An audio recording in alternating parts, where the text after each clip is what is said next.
રાજકોટ જિલ્લાના ધોરાજી તાલુકાના ખેડૂતોને ડુંગળીએ રાતા પાણીએ રડાવ્યા છે. ડુંગળીના પોષણ ભાવ નહીં મળતા ખેડૂતો મૂંઝવણમાં મુકાયા છે.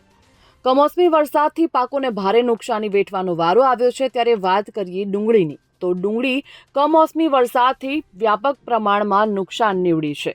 વીઘે હજારો રૂપિયાનો ખર્ચ કરવામાં આવ્યો, પણ કુદરતી આફતને કારણે ડુંગળીનો ફાલ પણ બગડી ગયો અને જોઈએ તેવી ઉપજ પણ ખેડૂતો ડુંગળીમાં મેળવી શકે તેમ નથી, જેને લઈને ખેડૂતોને રાતા પાણીએ રડવાનો વારો આવ્યો છે.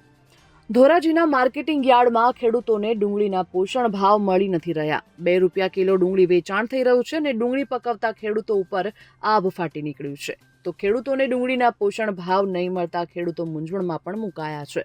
ખેડૂતો સરકાર પાસે સહાય ચૂકવવામાં આવે અથવા તો ખેડૂતોને ડુંગળીના પોષણ ભાવ મળે તેવી આશા વ્યક્ત કરી રહ્યા છે. Bureau report, Gujarat fight news.